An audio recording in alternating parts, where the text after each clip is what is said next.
Hello traders, कल bank Nifty की expiry होने वाली है तो देख लेते हैं निफ्टी और बैंक निफ्टी काम अप कर सकते हैं और कौन से लेवल पर हम बाय या सेल कर सकते हैं। तो ट्रेडर्स, आज का सिनेरियो हम पहले समझते हैं। आज बैंक निफ्टी गैप अप खुलता है ग्लोबल सिनेरियो के बाद। कल क्या हुआ था ना, ग्लोबल नेगेटिव के कारण वो इसराइल और हमास के बीच के वो वार के कारण गैप डाउन यहाँ खुला था, नीचे की तरफ मार्केट आया, फिर एक अच्छा प्राइस एक्शन बना के नेगेटिव में क्लोज देता। अगर हमने कल डिस्कशन किया था कि इस लेवल को अगर निकाल देता है 43,800 लेवल को अगर नीचे की तरफ ब्रेक करता है तो हम सेल करेंगे। सेलिंग के लिए ये सारे लेवल्स हमने डिस्कशन किया था, लेकिन आज ऐसा हुआ नहीं। और हमने कल भी क्या डिस्कशन किया था कि अगर गैप अप खुल जाता है और 44,050 लेवल को रेस्पेक्ट करता है, मतलब 44,050 लेवल और 44,000 लेवल को नीचे की तरफ ब्रेक नहीं करता, उसके ऊपर सस्ट करता है, तो ये कहीं ना कहीं इसी बीच इसके अंदर फंस के रह सकता है। तो अगर 44,000 लेवल को ये रेस्पेक्ट करता है तो यहीं कहीं ये फंस के रह सकता है। हमने ऐसा डिस्कशन किया था। तो ट्रेडर्स, आज क्या हुआ, मार्केट गैप अप खुला। मेरा भी एक्सपेक्टेशन था कि इतना बड़ा मूव दे देगा, क्योंकि ग्लोबल नेगेटिव की वजह से जैसे ये गैप डाउन खुल के सेलिंग का एक अच्छा प्राइस एक्शन बनाया था, इतना बड़ा मूव का अप मूव का एक्सपेक्टेशन था नहीं। तो क्या हुआ, क्या गैप अप खुलने के बाद ये यहाँ तक 12 बजे तक, 9:15 से लेकर 12 बजे तक ये इस जोन में फंसा रहा, एक साइडवेज मार्केट की तरह एक्ट किया। तो ट्रेडर जैसे ही ये जोन को निकाला, यहाँ बायर्स एक्यूमुलेट हो रहे थे, जैसे ही ट्रेडर इस जोन को निकाला, इतना बड़ा कैंडल के साथ अप मूव दिया और ये जोन का ब्रेकआउट मिला हमें। तो ट्रेडर्स, हमारा एनालिसिस तो कल के लिए रहता है, flat gap up gap down का रहता है, लेकिन अगर कहीं भी मार्केट में एनालिसिस बदलना भी पड़ता है। जैसे कि देखिए, यहाँ एक अच्छा ट्रेड और इजी ट्रेड हमें मिला हो, क्योंकि इस जोन को जैसे ब्रेक करता, इधर नीचे की साइड हो ऊपर की साइड हो, हम ट्रेड ले सकते थे। और ट्रेड लेके, क्योंकि छोटा एसएल रखते, ये इस जगह का एसएल रखते, यहाँ ब्रेकआउट था, और जैसे यहाँ से बाय करते हम एक अच्छा प्रॉफिट मिल सकता था। तो ये अकॉर्डिंगली हम प्लान, अपने स्ट्रेटेजी सेटअप सब लाइव मार्केट में अकॉर्डिंगली हम चेंज कर सकते हैं। तो ट्रेडर्स, अभी मार्केट हमें बताना क्या चाह रहा है, चार्ट से हमें पहले देख लेते हैं मार्केट हमें कहाँ लेके जाना चाह रहा है और हमें बताना क्या चाह रहा है। तो ट्रेडर्स, जैसे कि हम देखेंगे, मार्केट ग्लोबल सिनेरियो की वजह से गैप डाउन खुला, लेकिन ये क्या हम प्रीवियस वीडियो में डिस्कशन किए थे गैप डाउन का? नहीं, हमने कुछ दिन पहले डिस्कशन किया था ट्रेडर्स, ये जो ट्रेंड लाइन इधर इससे बन रहा है, यहाँ जब मार्केट था इस जगह पे, तो हमने डिस्कशन किया था कि ये गैप डाउन नहीं खुलेगा अगले दिन, ये तो ग्लोबल न्यूज की वजह से गैप डाउन खुला। हमने डिस्कशन किया था कि फ्लैट खुल के या गैप अप खुल के ये वाले लेवल को जैसे निकालता है और ये ट्रेंड लाइन को क्रॉस करता है, तो ये एक बहुत बड़ा मूवमेंट के लिए ऊपर की तरफ जा सकता है। हमने ये डिस्कशन किया था। तो ट्रेडर्स, ये जो ट्रेंड लाइन है, हमने वो डिस्कशन किया था कि ये कई बार ये ट्रेंड लाइन को 1 2 3 4 5th टाइम ये उसको टच करने वाला था।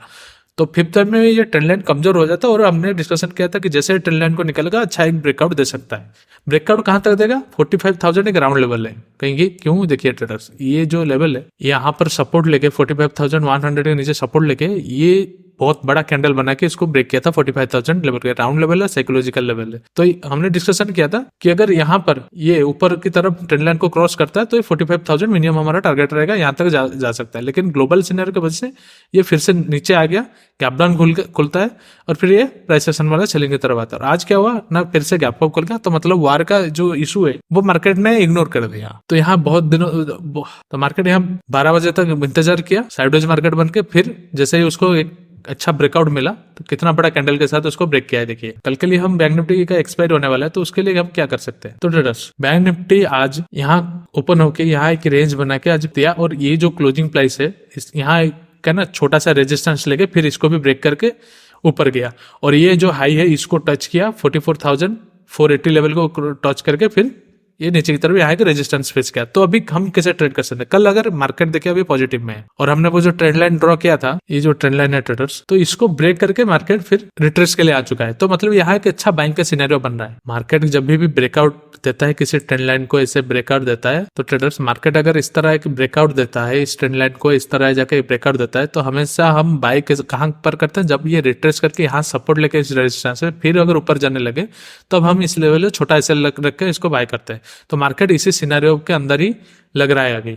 कैसे ट्रेडर्स, ये यहाँ से मार्केट ऊपर की तरफ गया, ये जो ट्रेंड लाइन का रेजिस्टेंस है उसको ब्रेक किया, अभी उसके नीचे आ गया रिट्रेस करके, तो अभी एक अच्छा बाइंग का सिनेरियो बना। तो हम कब और कैसे मार्केट को कल एक्सपायर में इसको बाय कर सकते हैं? तो ट्रेडर्स, कल अगर ये फ्लैट खुल जाता है या हल्का फुल्का गैप अप खुल जाता है, जैसे ही ये जो टर्निंग पॉइंट है, रेजिस्टेंस फेस करके नीचे आया, 44,480 लेवल है, इस 44,480 लेवल को जैसे ही क्रॉस करेगा हम इसको बाय कर सकते हैं, और तगड़ा मूवमेंट आने का चांसेस इसीलिए है क्योंकि ये कई दिनों से जो ट्रेंड लाइन को ये टच कर रहा था, रेजिस्टेंस फेस कर रहा था, उसको अगर ब्रेक कर देता है फिर से तो ये इसका 7वीं बार हो जाएगा ब्रेक करना। तो अभी वो रेजिस्टेंस इतना इफेक्टिव नहीं रहेगा, और ये अच्छा मोमेंटम तब कहां तक कर सकता है ना, 45,000 तक ये मोमेंटम कर सकता है, क्योंकि 45,000 एक तो पहले एक साइकोलॉजिकल लेवल है, अपना फर्स्ट रेजिस्टेंस वहां पर ले सकता है क्योंकि बीच में रुकेगा नहीं।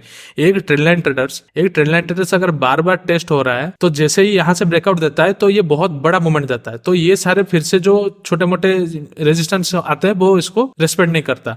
तो जैसे ही कल 44,480 लेवल को फ्लैट खुल के हल्का फुल्का गैप अप खुल के 44,480 लेवल को क्रॉस करता है मेरी तरफ, तो हम बड़े टारगेट के लिए रख सकते हैं। इंट्राडे में तो हम 200-250 पॉइंट का टारगेट रखेंगे, लेकिन ये पोजिशनल बेसिस पे 45,000 तक जा सकता है क्योंकि 45,000 इसका नेक्स्ट मेजर रेजिस्टेंस है। तो कल अगर फ्लैट खुलता है 400-450 के आसपास तो हमारा एसएल कहाँ रहेगा 37, ये जोन एसएल हमारा हो जाएगा। फ्लैट खुले इस जोन में कहीं भी खुले 44,000 ये जो लेवल है, ये पहले यहाँ रेजिस्टेंस लिया फिर ब्रेक किया, 44,370 लेवल हमारा एसएल जोन रहेगा, और हम मिनिमम 200-250 पॉइंट का टारगेट रख के चलेंगे। अभी सेलिंग के लिए कैसे देख सकते हैं, मार्केट इतना गैप अप खुल गया और मार्केट इतना बुलिश दिख रहा है तो सेलिंग किधर कर सकते, जब तक ट्रेडर्स ये जो रेंज बनाया था ये एक सपोर्ट की तरह एक्ट करेगा जब भी मार्केट नीचे आए, क्योंकि यहाँ बहुत देर तक इसने 3-4 घंटा टाइम स्पेंड किया था, तो ये सपोर्ट की तरह एक्ट करेगा। कौन सा लेवल है ये 44,050 लेवल, जब तक 44,050-60 लेवल को नीचे की तरफ ब्रेक करना चालू नहीं करता तब तक हम उसको सेल नहीं कर सकते। तो ट्रेडर्स अभी फ्लैट खुले गैप अप खुले 44,480 लेवल को ऊपर की तरफ ब्रेक करता है तो हम उसको बाय कर सकते हैं। लेकिन अगर कल ये सब ना होके मार्केट फिर से इधर कहीं गैप डाउन खुल जाता है तो मार्केट कंफ्यूज कर सकता है ट्रेडर्स, क्योंकि मार्केट ग्लोबल सिनेरियो की वजह से पहले नीचे गिरा गैप डाउन खुल के, फिर अगले दिन ये गैप अप खुल के इतना अच्छा बुलिश मोमेंटम दिखा, और फिर अगर ये गैप डाउन खुल रहा है अगले दिन तो मतलब मार्केट खुद कंफ्यूज है। तो यहां हम ट्रेड को इग्नोर करेंगे। कब तक ट्रेड नहीं करेंगे, जब तक 44,050 लेवल 44,000 के ऊपर जब तक मार्केट है हम उसको सेल नहीं कर सकते। 44,000 को ब्रेक करेगा, अच्छे से ब्रेक करेगा, फिर रिट्रेसमेंट लेगा, यहाँ फिर से रेजिस्टेंस लेके नीचे गिर रहे हैं, हम इसको तभी इतना कंफर्मेशन देखिए ट्रेडर जब तक मार्केट अप मूव में जाता है, बुलिश मोमेंटम में जाता है, तो ट्रेड हमेशा हमें डबल कंफर्मेशन पर सेल करना है, क्योंकि हम ट्रेंड के अगेंस्ट ट्रेड कर रहे हैं तो हमें डबल कंफर्मेशन चाहिए।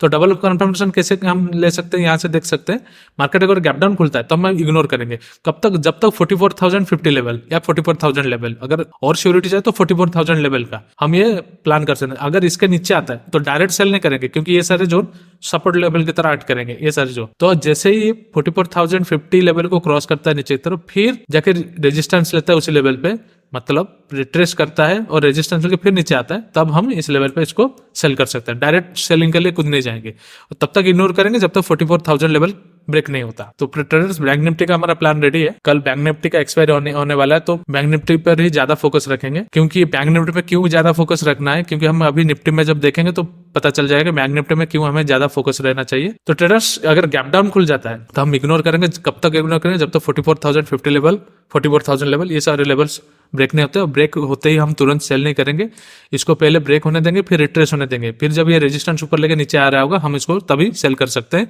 ये डबल कंफर्मेशन हो जाएगा, तो हमें पता चल जाएगा कि मोमेंटम था अप मूव का ये फेल हो चुका है, तभी हमें कंफर्मेशन आएगा, और कंफर्मेशन पे ही हम सेल करेंगे क्योंकि हम ट्रेंड के अगेंस्ट सेल कर रहे हैं। तो बैंक निफ्टी का प्लान हमारा रेडी हो गया ट्रेडर्स। बैंक निफ्टी में ट्रेडर्स हमारा ये जो ट्रेंड लाइन है रेजिस्टेंस, इसको कितने बार टच किया, 1 2 ये 3 4 यहाँ टच करने वाला था, हमने प्लान किया था ब्रेकआउट देगा तो हम बाय करेंगे 45,000 के लेवल के लिए।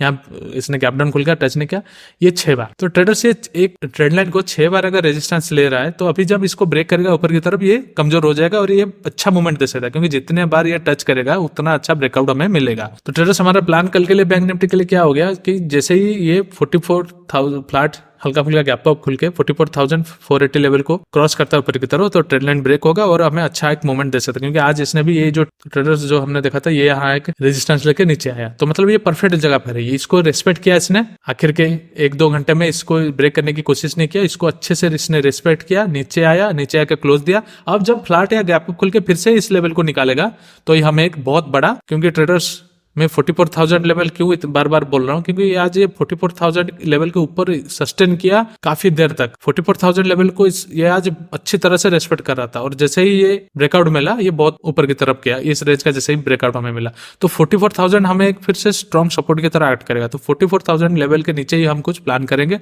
सेलिंग का, और तब भी हम रिट्रेसमेंट में प्लान करेंगे। तो चलिए देख लेते हैं निफ्टी कैसे कैसे हम कल ट्रेड कर सकते हैं। ट्रेडर्स जैसे हमने बात किया था, निफ्टी बहुत स्ट्रॉन्ग जोन में है बैंक निफ्टी के कंपैरिजन में। बैंक निफ्टी जहां यहाँ अपने लेवल को सपोर्ट रेस्पेक्ट करके रेजिस्टेंस लेवल को नीचे आया, निफ्टी उसको ब्रेक करके एक नया हाई लगा दिया। तो इसलिए मैं ट्रेडर्स आपको पहले से बोल रहा था कि निफ्टी को इग्नोर करके बैंक निफ्टी पे ज्यादा फोकस रख सकते हैं, क्योंकि निफ्टी में ट्रेडर्स जो रेजिस्टेंस जोन इसका बन रहा था, इसने उसको ब्रेकआउट देके अच्छी जगह पे क्लोजिंग किया। अब इसका नेक्स्ट क्या हो सकता है, निफ्टी का ये सब सारे जो लेवल्स है ये अब ये इसको रेस्पेक्ट नहीं करेगा, ये ब्रेकआउट देने के बाद रेस्पेक्ट नहीं करेगा, ये डायरेक्ट कहाँ रुकेगा, ये गैप फिल करने के लिए आ सकता है। गैप कौन सा है, 19,900, डायरेक्ट इस लेवल पे आ सकता है। तो निफ्टी इसीलिए क्योंकि अभी बैंक निफ्टी को इतना बड़ा मूव करना बाकी है, अब वो मूव हम कैप्चर कर सकते हैं बहुत आसानी से। निफ्टी को थोड़ी देर इग्नोर करके हम बैंक निफ्टी पे ज्यादा फोकस रख सकते हैं। और बैंक निफ्टी का कल एक्सपायर होने वाला है, तो ट्रेडर्स बैंक निफ्टी में हमें जो ब्रेकआउट फर्स्ट आवर में मिले या सेकंड आवर में मिले, जब भी मिले हम इस ब्रेकआउट को ट्रेड करेंगे, क्योंकि हमारा प्लान रेडी है। 44,480 के ऊपर हम इसको बाय कर सकते हैं। Thank you guys.